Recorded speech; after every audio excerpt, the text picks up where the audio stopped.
కృపలో క్షేమము నీచితివి, కృపకు పాత్రులుగా చేసితివి. కృపలో క్షేమము నీచితివి, కృపకు పాత్రులుగా చేసితివి. కృపను గూర్చి పాడెదనేను, కృపను గూర్చి పొగడెద నిన్ను. కృపను గూర్చి పాడెదనేను, కృపను గూర్చి పొగడెద నిన్ను.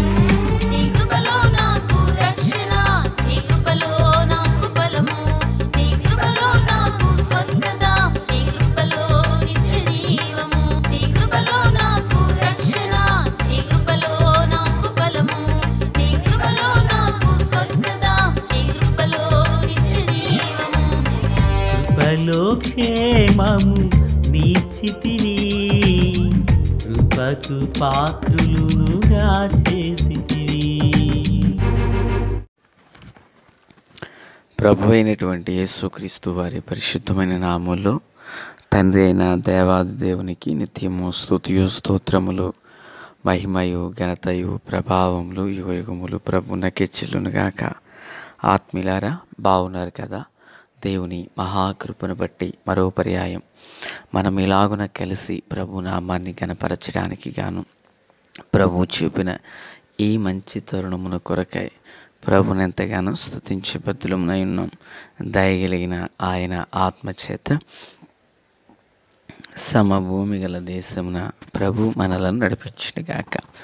నేటి దిన వాక్య ధ్యానమై ఆదికాండము 28వ అధ్యాయము 10-11 వచనములు. యాకోబు బెర్షెబా నుండి బయలుదేరి హారాను వైపు వెళ్ళుచు ఒక చోట చేరి ప్రొద్దుగొంకినందున అక్కడ ఆ రాత్రి నిలిచిపోయి ఆ చోటి రాళ్లలో ఒకటి తీసుకుని తనకు తలగడగా చేసుకొని అక్కడ పండుకొనెను. ప్రార్థన. తండ్రి దేవా స్తోత్రం. చదవబడిన వాక్యం మీది వినుచున్న వారందరూ మీ వారు, మీ దాసుడనైన నన్నును మీ చేతులకు అప్పగించుకొనుచున్నాను. మేలుతో నింపమని, మీ దీవెన ఆశీర్వాదాన్ని దయచేయమని, రాకడ కొరకు రాజ్యం కొరకు సిద్ధపరచమని, నీతి సూర్యుని యొక్క ముఖకాంతి నాపై మాపై ప్రకాశింపచేయమని, మీ కృపకు ఆధారముగు ఆత్మచేత నింపి నడిపించమని, దీవించమని యేసయ్య మహోన్నతమైన నామంలోనికి ప్రార్థించిన మనవులన్నీ పొంది ఉన్నామని నమ్ముచున్నాము మా పరమ తండ్రి. ఆమేన్. ఆత్మీయులారా, బాగున్నారు కదూ? ఈ వాక్య భాగాన యాకోబు మరి తన తల్లిదండ్రుల యొద్ద నుండి బయలుదేరి తాను హారాను వైపుగా పద్దనారానికి వెళుచున్నాడు అని మనం చదివి ఉన్నాం.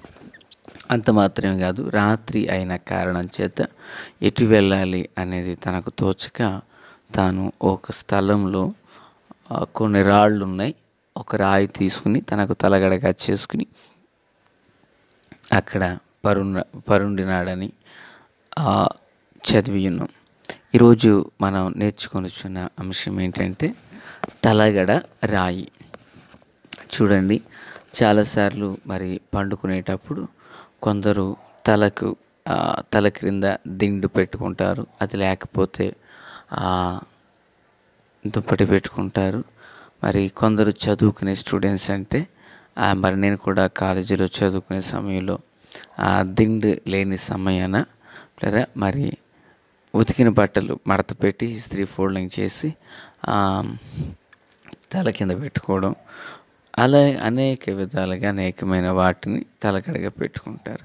అయితే ఎవరేది పెట్టుకున్నా సాధారణంగా రాయిని తలగడగా చేసుకోవడం అనేది కొంచెం కష్టం. ఎందుకంటే రాయి అనేది గట్టిగా బలంగా ఉంటుంది కనుక తల క్రింద ఏది పెట్టుకుని కాస్త మెత్తగా ఉండాలి కనుక రాయిని ఎవరు వాడరు. కానీ ఇక్కడ ఒక గనుడు ఉన్నారు. ఆ గనుడు ఎవరంటే యాకోబు. ఆయన కాస్త డిఫరెంట్ వేలో వ్యతిరేక భావంతో వ్యత్యాసంగా మరి రాయిని తలగడగా చేసుకున్న విధానాన్ని ఇక్కడ మనం చదివి ఉన్నాం. అయితే పిల్లరా, బైబిల్ గ్రంథంలో కూడా చాలా చోట్ల రాళ్లను గూర్చినటువంటి ప్రస్తావన ఉంది. ఈ లోకంలో కూడా రాళ్ళను గురించి చాలా విలువని, సరిహద్దుల్లో రాళ్ళు ఉంటాయి. మార్గంలో వెళ్ళుచున్నప్పుడు కూడా రాళ్ళు మరింత దూరం పలానా ఊరున్నదని ఈ రాళ్ళు తెలియజేస్తూ ఉంటాయి. అంత మాత్రమే కాదు, ఈ రాళ్లపైన వేసే రంగును బట్టి కూడా దాన్ని బట్టి మనం ఏ ప్రాంతంలో వెళుతున్నామో, తెలుపు నలుపు అయితే తెలుపు, గ్రీన్ అయితే తెలుపు, అలాగే పసుపు రంగు అయితే ఇలాగ ఒక్కొక్క కలర్ని బట్టి, ఒక్కొక్క రాయిని బట్టి మనం ఏ రోడ్లో ఉన్నామనేది కూడా తెలుస్తూ ఉంటుంది. సరే, ఇప్పుడు మనం నేర్చుకునేది ఆ విషయం కాదు, కానీ ఇక్కడ తలగడ రాయి. యాకోబు తన తల్లి తండ్రి యొద్ద నుండి వెళ్ళిపోతున్నాడు. వెళ్ళిపోతున్నప్పుడు అతడు బెర్షెబా నుండి హారాను వైపు వెళుచు ప్రొద్దుగుంకినందున ఒక చోట చేరి ఆ రాత్రి నిలిచిపోయి అక్కడ రాళ్ళలో ఒక రాయిని తీసుకున్నాడు. పిల్లరా, ఇక్కడి రాయికున్న అనుభవం ఏంటంటే ఎన్నో రాళ్ళు ఉన్నాయి అక్కడ. ఓకే, ఆ రాళ్లలో ఒక రాయి అన్నది, ఎన్నో రాళ్ళు ఉన్నాయి. బహుశా అది ఓ ప్రాంతం, మనుష్య సంచారం లేని ప్రాంతం కనుక ఎన్నో ఆకులు రాలి మట్టి కప్పి మట్టిగా ఎన్నో రాళ్ళు ఉన్నాయి. ఆ రాళ్లలో ఒక రాయి తీసుకున్నాడు. ఎవరు? యాకోబయ్య గారు. ఈ రాయి యాకోబునకు తలగడ రాయిగా మారింది. అంటే నేనేమంటానంటే ఇది వాడబడిన రాయి. ఎన్నో రాళ్ళు ఉన్నాయి, కానీ యాకోబునకు ఉపయోగపడిన రాయి ఆయన తీసుకున్న రాయి, తలగడ రాయి. అంటే వాడబడింది, అది ఉపయోగపరచబడింది. ఈరోజు నేనంటాను, దేవుని పిల్లలుగా మన జీవితంలో కూడా దేవుని కొరకు మనం వాడబడాలి. దేవుని వాడుకోవడం కాదు, దేవుని కోసం మనం వాడబడాలి. మనం ఏ పాటి వారం అండి? నా చదువు చిన్నది, నాకున్న ధనం తక్కువ, నా వయసు తక్కువ, నా కుటుంబం ఎన్నికలేనిది అని మనం ఎన్నో చెప్పుకోవచ్చు, ఒక గిద్యోనులాగా. అయితే బైబిల్ కొన్నిటిని జ్ఞాపకం చేస్తాను, గుర్తు చేసుకోండి. 5 రొట్టెలు 2 చిన్న చేపలు, చిన్నవా పెద్దవా? చిన్నవి. అవి తీసుకుని వచ్చిన బాలుడు చిన్నవాడా పెద్దడా? చిన్నాడు. యేసు ప్రభు వారిని మోసినటువంటి గాడిద పిల్ల, ఆయన సువార్తను ప్రకటించుటకు వాడుకొనిన గలిలయ సముద్ర తీరాన చిన్న దోణి, ఆయన పుట్టినప్పుడు పరుండబెట్టినది ఓ చిన్న పశువుల తొట్టె. చూడండి, ఇవన్నీ చిన్నవే, విలువైనవి కాదు. కానీ అవి ఎప్పుడైతే దేవుని కొరకు ఉపయోగపరచబడ్డాయో వాటి దశ మారిపోయి చరిత్రలో అవి వాటికంటూ ఒక కథను, వాటికంటూ ఒక చరిత్రను సృష్టించుకున్నాయి. అవి యేసు చేతుల్లోకి వచ్చుట ద్వారా, యేసును మోయట ద్వారా, యేసు కొరకు పనిచేయడం ద్వారా అవి ఘనతకు గురయ్యాయి. ఆత్మీయులారా, మన జీవితంలో కూడా మన చదువు ఎంత, మన స్థాయి ఎంత అనేది కాస్త ప్రక్కన పెడితే, నువ్వు ఎంతటి వాడవు అయినా, నేను ఎంతటి వాడను అయినా, మనం ఎంతటి వారమైనా, మనము ప్రభువు కొరకు వాడబడాలనే తాపత్రయం మనకు కావాలి. ఆ తాపత్రయమే నిన్ను నన్ను దేవునికి మహిమ తెచ్చేవారినిగా చేస్తుంది. ఆమేన్. అది వాడబడిన రాయి. ఓకేనా?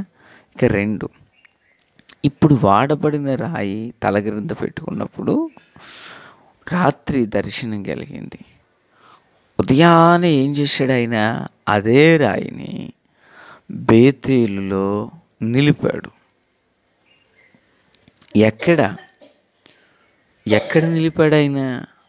బేతేలులో నిలిపాడు. బేతేలు అంటే ప్రియులారా దేవుని ఇల్లు కదా. బేతేలు అంటే ఎక్కడ మనం వాడబడితే ఎక్కడ నిలపబడతామంటే దేవుని పక్షాన నిలవబడతాం. ఈరోజు దేవుని పిల్లలుగా మనము దేవుని పక్షాన నిలవాలి. 12 గోత్రాలు తిని త్రాగి ఆడడానికి లేస్తే మోషే సీనాయి పర్వతం మీద నుండి దిగొచ్చారు. దేవుని పక్షాన ఎవరున్నారు రండి అంటే వచ్చినది ఎవరు? లేవీయులు. ప్రియులారా దేవుని నామం పేరట ప్రభువు ప్రత్యక్షమయ్యే ఆ గుడారంలో యాజక సేవ అంతా ఎవరు చేశారు? లేవీలే చేశారు. అర్పణలు ప్రథమ ఫలాలు ఎవరు సొంతమయ్యాయి? వారివి. ఆశీర్వాదాలు వారివే. నిజానికి అవి రూబేనులకు రావాలి జ్యేష్ఠుడు గనక. కానీ రూబేను, షిమియోను 3వ గోత్రం లేవీలకు వచ్చాయి. కారణం దేవుని పక్షాన వారు నిలిచారు. బేతేలులో రాయి నిలపబడినట్లుగా దేవుని కొరకు వారు నిలపబడ్డారు. 2 విషయాలు చూసాం. మొదటిది వాడబడిన రాయి, 2 బేతేలులో నిలపబడిన రాయి, 3 అదే రాయి మీద ఆయన నూనెను పోసాడు. ఎవరైతే దేవుని పక్షాన నిలవబడతారో వారిపై దేవుని అభిషేకం ఉంటుంది. దేవుని అభిషేకం ఉంటుంది. ప్రియులారా మరి 28వ అధ్యాయం 18 చూసినట్లయితే మరి ఈ భక్తుడు ఆ రాయి మీద నూనెను పోసి నేను వచ్చినప్పుడు ఇది మందిరంగా చేస్తానని మొక్కుబడి చేసుకుని వెళ్ళాడు. 4వ విషయం, అదే రాయి 20 సంవత్సరాల తర్వాత దేవుని మహిమ గల మందిరంగా మారింది. ఆమేన్. చూసారా? 1 వాడబడిన రాయి, 2 నిలుపబడిన రాయి, 3 అభిషేకించబడిన రాయి, 4 మందిరమైన రాయి. ప్రభువైన యేసుక్రీస్తు దాసులలో పేతురు గారు అంటారు, సజీవమైన రాళ్లవలె చెక్కబడి ఆత్మ సంబంధమైన మందిరములుగా కట్టబడుచున్నారని. అట్టి మహిమగల మందిరములుగా మనము ప్రభు కొరకే కట్టబడుదుము గాక. తండ్రి దేవస్తోత్రం. వాక్యం అందరి హృదయాల్లో ఫలభరితం చేసి మేలుతో నింపి నడిపించండి, దీవించండి. ఆమేన్. Praise the lord.